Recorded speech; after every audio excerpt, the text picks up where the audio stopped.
You are now listening to the Purple Fox Podcast.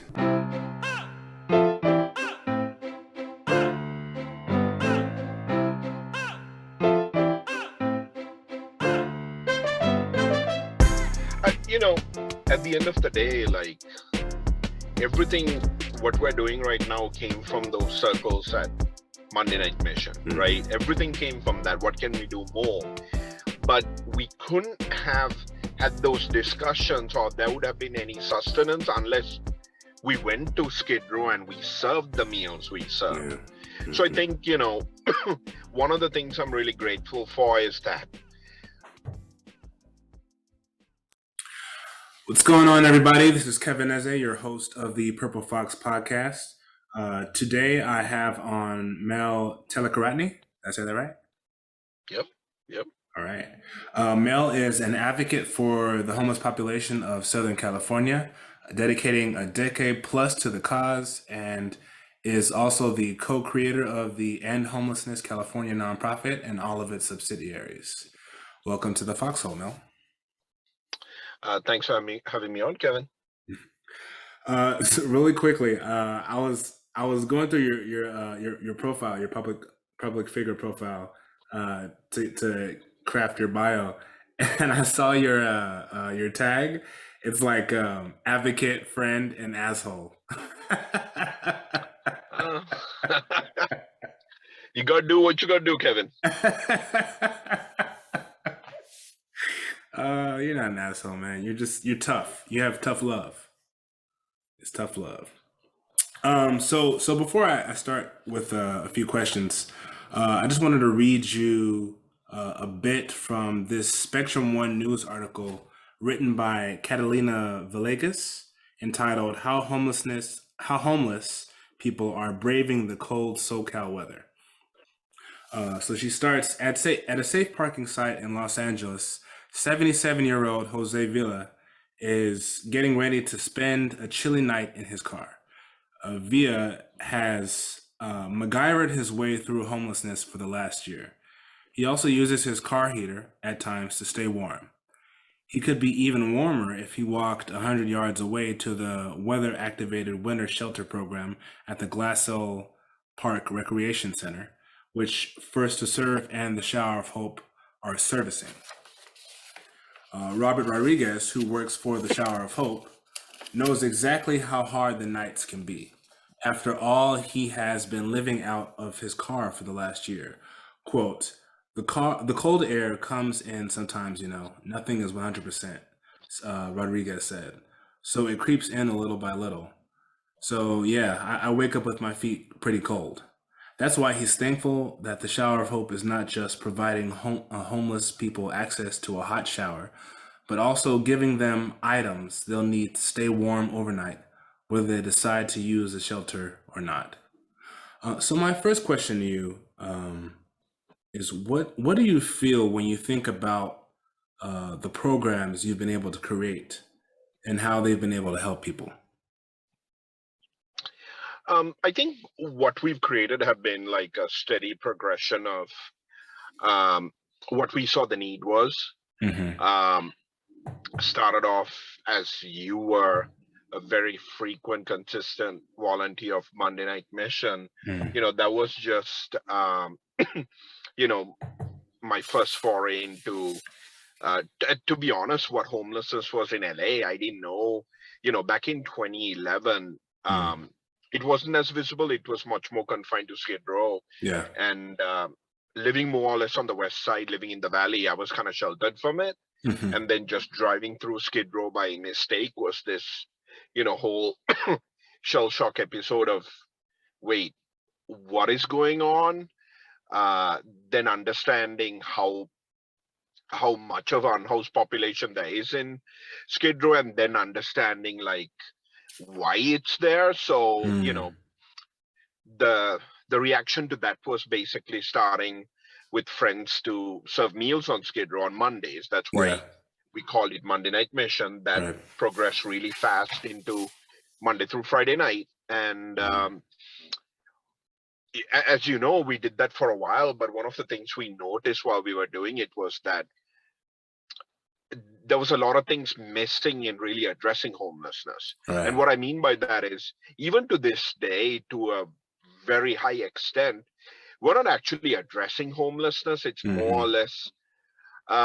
more or less of a way of just trying to keep the numbers low and looking at, Right. okay, what The can we do Band-Aid. where exactly Yeah. how can we put as many band-aids as possible and get rid of that noisy, ugly tent away from a street corner, Right. rather than actually looking at, okay, what's needed. So back in 2015, Mm-hmm. some of the things we discussed was creating access points.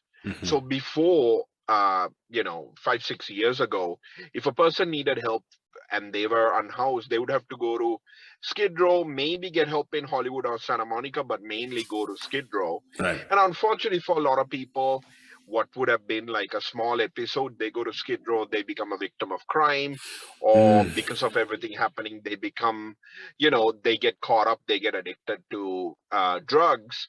Well, Yeah. something small basically, turned into something more chronic.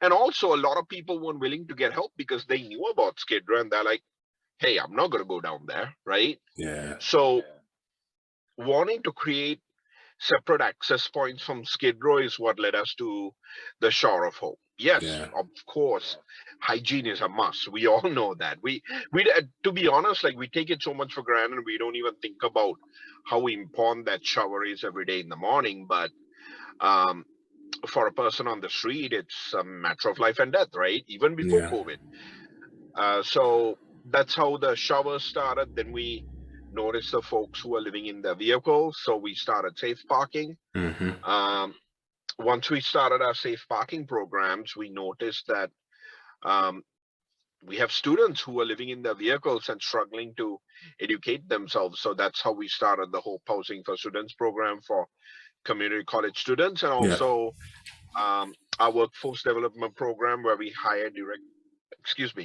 directly from individuals either in our safe parking or um, other situations where they're housing insecure. Mm. So Monday Night Mission, and just for the audience that doesn't know, for the last maybe 4 or 5 years of the program that Mel was running out of downtown Los Angeles to provide food, water, and sometimes hygiene supplies to the homeless population of Skid Row. So for the maybe like the last 4 or 5 years, I was going down there with you, and I that was my education. I learned so much and more about the situation and what goes down uh, on. I think it's like, was it like 4 or 5 square blocks, something like that. Um, It's a little bit more, but like the mhm. very visual, the very dense location was like, yeah, that amount. And so basically, what Mel was doing was taking willing participants down there to actually educate them and see what goes on. So my next question is like, how we're and I remember the security precautions you would take with us, but like, how fearful would you get that something would just go like terribly wrong? It's Skid Row has been called an open air drug market. Skid Row has been called a mental institution without walls. Hmm. The reality is there's a lot of vulnerable people that other people didn't want to deal with, who either were forced to stay on Skid Row, Yeah. or that's the only place they felt like they belonged. Mm. And for a lot of the folks, these are people, just regular people who are going through, um, who are suffering from mental illnesses, where sometimes they could have the reactions to what we did, or they would be having a bad episode where it could have tragic outcomes for someone who wasn't prepared. So I think part of it also was, yes, there was a big fear of taking volunteers down to Skid Row, but I think rather than just a regular person being there, the fear factor came in because, you know, people who go to Skid Row understand Skid Row. The reality is they've grown up in poverty. They've grown up in areas that weren't safe. So they know how to walk the line. But we were taking volunteers who, a lot of our volunteers had not really ever been exposed to poverty. So they would go and do things as usual. They would do things that where they would feel safe where it wasn't safe, or they would do things without thinking of how it came across to other people, where they would open themselves up for, you know, either bad reaction or just you know, a person's going through a psychotic episode, right? Unfortunately, the compassionate approach for a lot of people is to just go put a hand on their back and be like, hey, are you okay? But that's not you the know, move. that's a lot of times that's exactly what you're not supposed to do. So that's where the fear came in. It was not necessarily about being targeted. It was about people doing the wrong thing at the wrong time because they didn't understand where they were. And it was definitely, that fear was there every night we went down there. I think for me, what it hammered home was that every single individual, I mean, in life in general, but especially down there, every single individual there had their own unique preference on how to be interacted with. And you had to pay attention. You had to be alert to that because, you know, like you said, someone might, you know, toss the water in a tent thinking someone would catch it and all hell would break loose, you know, that kind of thing. And sometimes those situations became unpretty. And I think you touched on a really good point there, right? We were volunteering is a space where you actually put yourself out there into society. But we were volunteering in a place where people didn't want to be in society. That's the whole reason they confined themselves to Skid Row for the most part. They wanted to be left alone. So again, we would get volunteers who meant really well, and their knee-jerk reaction when they saw pay. I mean, you know, I still remember the incident of the water bottle. It was, you know, it was a person who saw, you know, they saw the stuff. I mean, that's why they came back. This was a person who came back again and again and again, and they saw the suffering, they saw the pain, and you know, all they could do at that point was give them water. But throwing the water bottle in the tent was not the right thing to do at that time. Not at all. And it just created this huge backlash from a couple of people who were very offended. And it created a situation that was very volatile.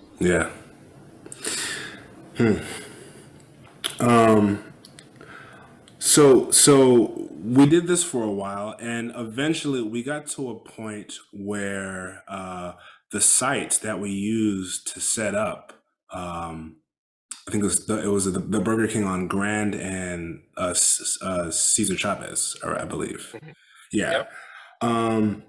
So we actually lost that site because they got new management and we couldn't set up there anymore. My question to you, were you angry when we lost the setup location, or did you take that as a sign that we needed to move on to something bigger?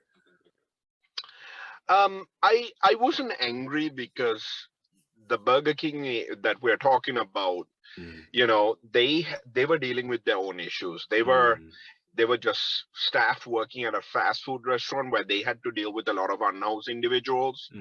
I don't know if you remember, but in the year previous, there was a fight where an individual was murdered right outside the, you know, the seating area. So, you know, for the staff there, they were just scared. So it was at a point things were getting worse and worse, and their thing was, hey, how do we stay safe? So they say we couldn't use it. So I wasn't angry, but also, you know, I'd say from 2017, beginning of 2017, there were so many other groups that were serving food literally right parallel to us, right? Like, and I think that angered me more than anything else. It's like, hey, like, if you want to serve food, go to a location where nobody's serving food. Don't serve right across from the people who are already serving food from you. So I think that angered me more. But at that point, when it came to May of 2018, that we literally had a minimum of two groups serving at the same time across the street from us, that we would barely have people in line Yeah. for food. So Yeah.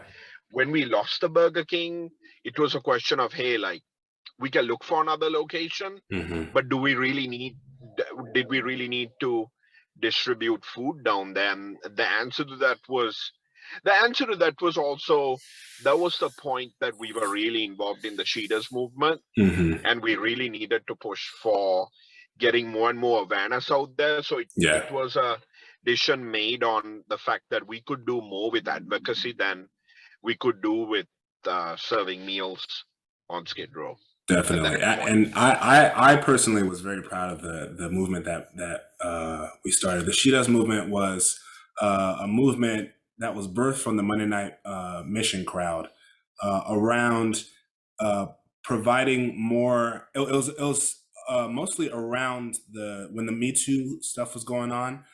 We saw that people were you know shouting "Me Too" from the rooftops, but there was a section of women that people were outright ignoring, and those were the unhoused women of Los Angeles. And we were wondering, maybe we can start a campaign that brings more awareness to the fact that these women are out in the street. Oftentimes, they're abused and they're raped viciously, multiple times a night, maybe, and people in corporate America are me tooing their bosses while this atrocity is happening in the street. And so we raised awareness to get I believe there was 1,000 women, right? Initially. Initially, the target was 1,000. Yeah. Yes, and then it expanded from there. But yeah, I was very proud of the movement and the places that we went and the marches that we set up for that, and the balloon release outside. That was one of my favorite moments. Uh, Outside of, I forgot what hotel that was. Was it the Hyatt? The West End, Oh, the West. Bonaventure. Yeah, that was a powerful moment. Yeah. And your speech, I'm not a praying man, but I'll pray today. That was priceless. I Um, think, the yeah. one of the things that really stood out was, I remember waking up one day, and this was 2018, Mhm. and um, I saw an article about how they planned the Women's March, Mhm. and this was like in January, and they made sure that the march stayed 4 blocks away from the boundaries of Skid Row, and it's Right. like, okay, you're marching thousands upon thousands of people talking about the plight of women Right. who are victims, but hey, you're Mm. ignoring the one place where you get the uh, most amount of women who've been, again and again assaulted, or the victims Right. of Just a domestic huge violence. blind spot. Huge blind spot. Yeah. So that was like, okay, let's use this momentum to Hmm. actually do something rather than, make noise. And I think that movement achieved the Me Too movement achieved a lot, but Hmm. for the most part, though, it was more centered around celebrities and, people Hmm. of high net worth. Yeah. And a lot of the women that were focused on were white women, not Mm. women of color. Hmm. So whereas homelessness, we are looking at the majority, up to 80% being women of color. So Right. Yeah. And then, so from there, we move on, and we lose the location, and then you begin to brainstorm around this shower operation. Around what year did that come to your mind? The mobile shower actually, operation. the showers were before. The showers were Okay. around 2016. Okay. Oh wow. um 2016 was when, I remember, like, it was just like, okay, what can we do? And at that point, I sat down with Damian, and we were Hmm. thinking, and then, kind of looked at everything. I looked at a list of basic needs, Hmm. and showers were on there, but it still didn't click. And then one day later, I saw that there was another organization using a mobile shower, and I'm like, okay, this is something we really need to look at, you know pushing through pushing through, LA County. Yeah. Yeah.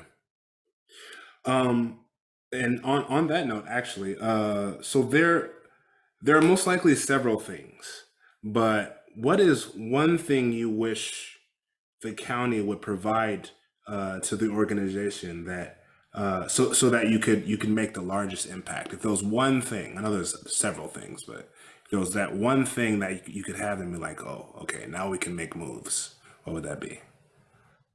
If it was around the mobile showers, I think it would have been more helping us setting up those access points. And a Mm, lot of times it was more or less us getting outreach workers once in a while. But yeah. if if there was more, if there was more movement behind, let's get all these organizations together, let's create these access points, let's bring in more resources. I think that's something the city and county could have done and really made use of more. Um, I think, I think all in all, if it's one of those things where if we were gonna talk about the one thing they could have done, I would answer more than the thing is, like, the truth is a mobile shower is a band-aid. Hmm. Um, Yeah. I think the question is like not like what could have they done around us, Hmm. what could have they done to a point where the simple truth is, why don't we have permanent shower locations, Yeah. what do you call buildings or Right. whatnot in LA, rather than having mobile locations that are once or twice a week. Exactly. Yeah. Yeah. For sure.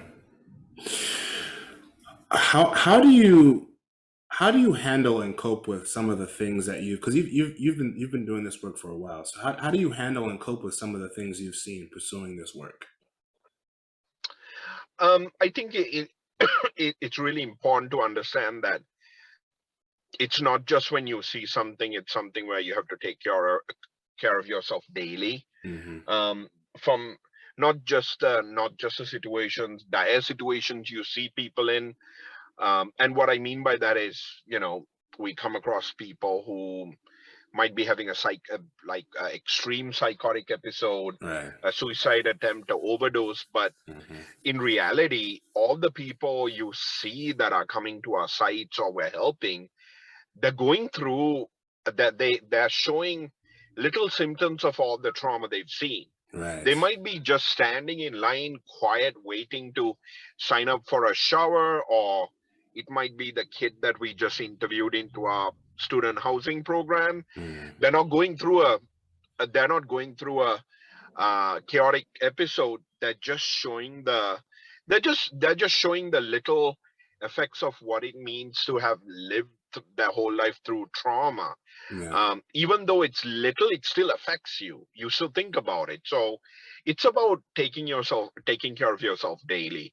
It's Yeah. about understanding that it's a high pressure environment, and it's also an understanding that you do what you can and you walk away. Yeah.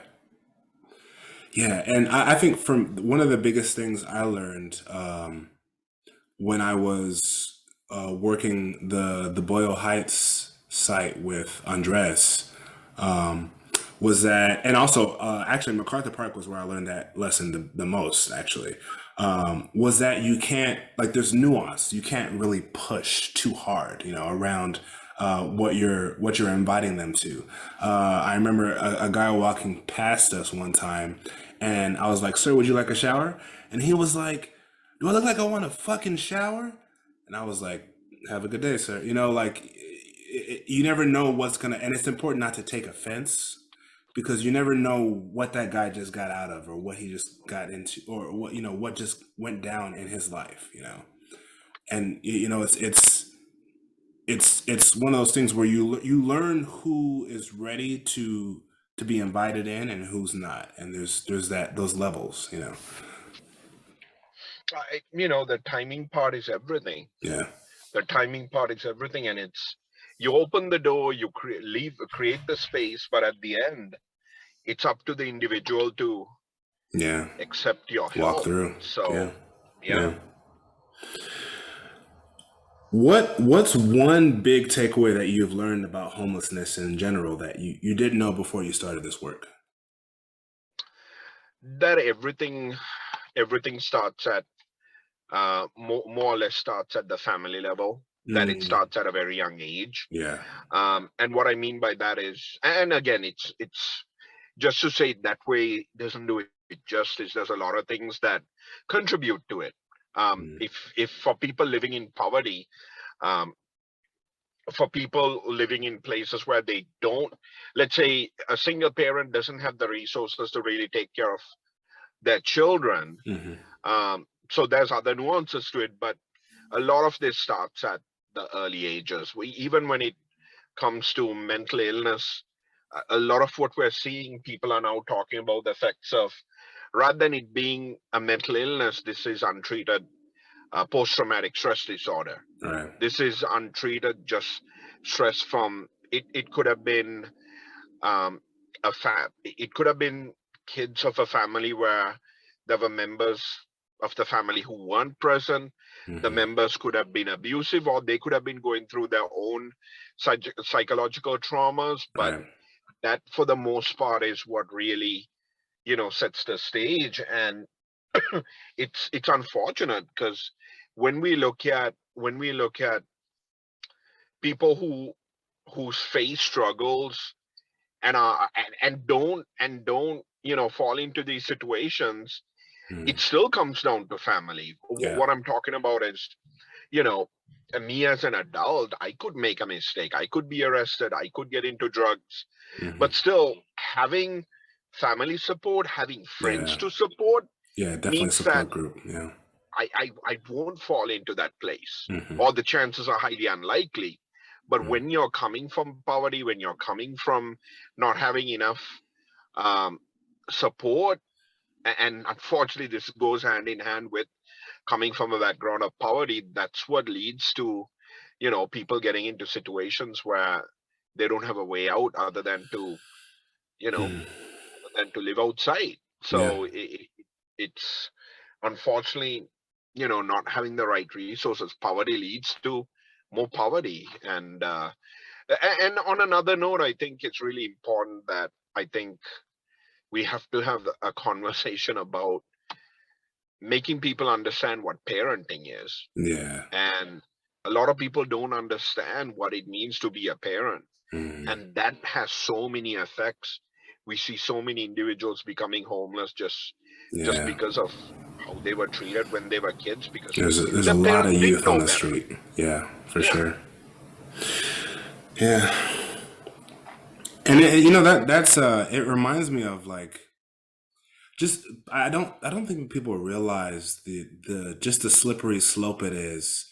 Like when it really snowballs into uh like cascading effects. Like the poverty slipping into homelessness, slipping into drugs, slipping into psychosis. It's like everyone is always talking about drugs. That's the thing that annoys me the most, I think.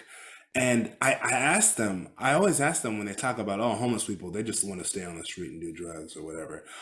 Like I asked them, have you ever stayed outside for a week straight and not and it's like slept outside for a week straight and not contemplated numbing in any kind of capacity? It's like it doesn't make sense to me how they don't see that correlation around wanting to be numb in those situations. And I know there are those cases where people actually do just seek the drugs. I mean, human beings are all different.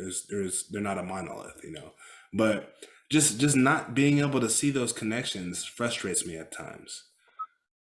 I think it's one of those things where I remember, through Monday Night Mission, I asked a group, what they thought poverty was. Hmm. What I actually asked them was like, I asked them what it meant to be hungry.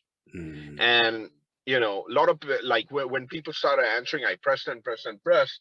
And for most people, it was like, oh, I'm always late, so I miss my meals, Hmm. or I forget to pack a lunch, or that there were people who said, "Hey, I didn't have money."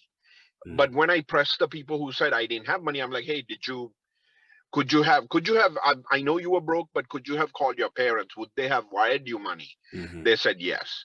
And then I asked, like, if it wasn't your parents, could you have asked a friend and could they have wired you money? And they said yes. But when we talk about poverty, the truth is you're hungry because you don't have money, and your parents are starving because they don't have money, and everybody you know doesn't have money. Yeah. It's just not accessible. It's one of those things where, like, the people who've really been hungry are the people who, don't get me wrong, right? Like I just said, I've been hungry where I'm running late. I can't eat. I'm hungry. But it's a different hunger when you're hungry, but you don't know where the next meal is coming from because you can't pay for it. You can call someone and ask for money to pay for it. So for poverty, like you said, it's cascading to a point. It's not just sleeping in a tent for a week, because I could have to sleep in a tent for a week and I could be like, you know what, I like, my situation would be, I would have to, I would look at it like, okay, I don't have a place to go, but hey, I can call you and ask to crash on your couch. I can call so many of my friends even before going to my family and say, hey, can I crash on your couch? But for a person who's actually living in a tent, that means they made all those calls and nothing came nobody's up. Nothing came up, or it's to the point nobody else is willing to, open up their couch because they exhausted all means. That too, And the drugs are a symptom of everything. The drugs are a symptom of, like you said, from numbing what you're going through, and that could have been the childhood abuse or neglect, to, look, we're in the world where we know that doctors were overprescribing pain medication, right? But the problem is, even though the drugs are a symptom of it, the issue is you do have to address it before you can get everything else in order.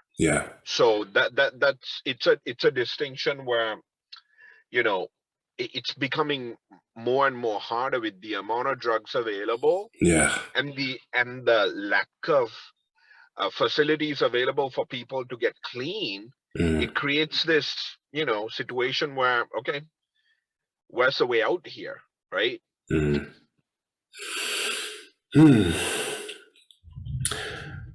So next question. And I always like to ask you this, but I know what your answer is going to be, because, I know you like to do things in the background more because you can get more done. You can make more moves in that way. You're not bogged down by any ridiculousness. But do you ever hear a voice in the back of your head telling you to run for office? It's something I've considered, but the truth is, you really can't get much done through office if you're looking at one particular issue. And what I mean by that is, I always see a lot of folks talking about, I'm going to address homelessness. That's my platform when I run for office. And guess what? That person gets into office and they figure out that, there's people who are on the brink of homelessness, and that might be 2 or 3% of their constituents. But then guess what? If you look at a city like LA, 50 to 60% of their constituents are looking at, how do I stay housed? Yeah. On the brink of homelessness. Yeah. And then on top of it, you get so many, a place like LA, there's so many societal ills that you can't focus on one thing. You can't.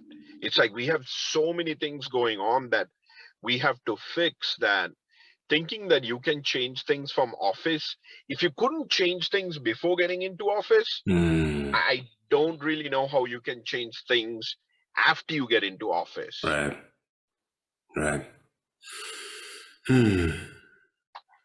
Well, if you ever do, I know for a fact that progressives could use a pit bull on their side, and you're because they're too soft right now. I feel like you'd whip them into shape, but I definitely understand that sentiment. So my last question, what is your ultimate vision for the Hope umbrella of projects as a whole? Like what is that place? I mean, I know that the work, I'm sure, will never be like done, but like what is that place you want to get to that's like, okay, this is like this we've done something huge here. What is that? You know, for me, it's not about where we want to be. Mm-hmm.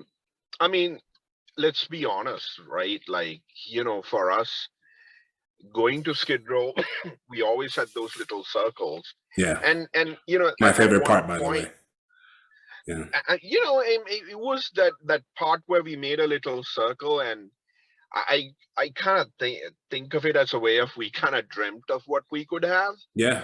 And at one point we dreamt that, hey, it would be amazing to have a mobile shower. Yeah. Like having one mobile shower would have been, sliced bread, and we got to it. Yeah.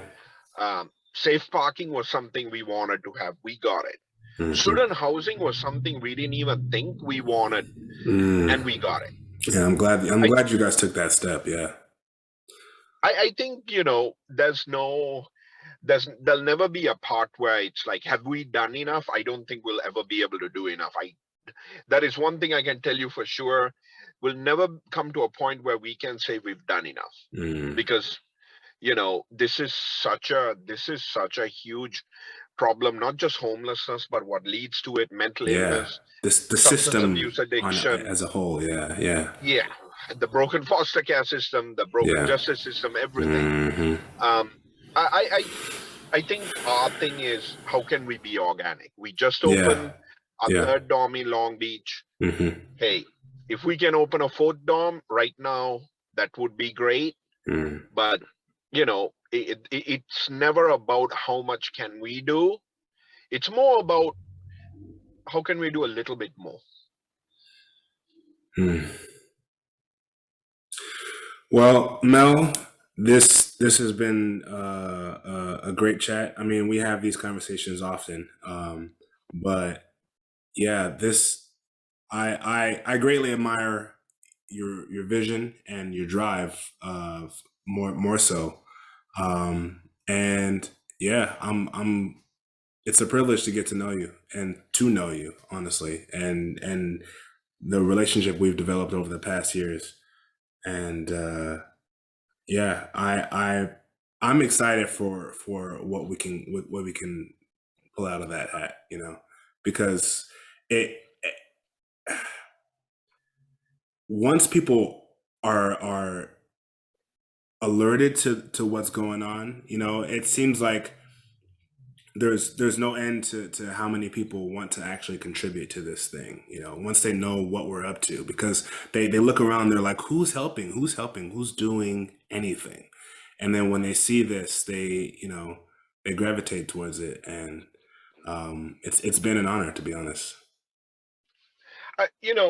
At the end of the day, like, everything what we're doing right now came from those circles at Monday Night Mission, right? Everything came from that. What can we do more? But we couldn't have had those discussions, or there would have been any sustenance, unless we went to Skid Row and we served the meals we served. So I think, one of the things I'm really grateful for is that we were able to go out there. We were never alone. There were so many people who wanted to help, who put themselves out there. And I think at the end of the day, to whatever the most will achieve one day, to what we did then and there on Skid Row, when we would do the thing where we called out the people's names, and our friends were like so happy that their name got shouted out by 20 people, and that like smile, that reaction, like, okay, I love it. Someone values who I am. That's more important than anything. So we're having this discussion because you were there. So many other, I was talking to Kathy recently, Vincenzo, Tilo, and you name it, like so many of our volunteers, and it's, you know, you were part of that, right? Yeah. And it's only the people who went who really understood, like, how much it took. Yeah. So, you know, I'm really happy you were part of it, and I'm really happy that you're continuing to help us through the way, through everything from the showers to the housing to social media, because no doubt, man. You know, as long as we are ready to go out tomorrow, then that's all we need. So I'm happy that you're there with us. Well, Mel, it's been an honor. So this is Kevin Eze, your host of the Purple Fox podcast, signing out, and thank you for being on, Mel. Thank you, Kevin.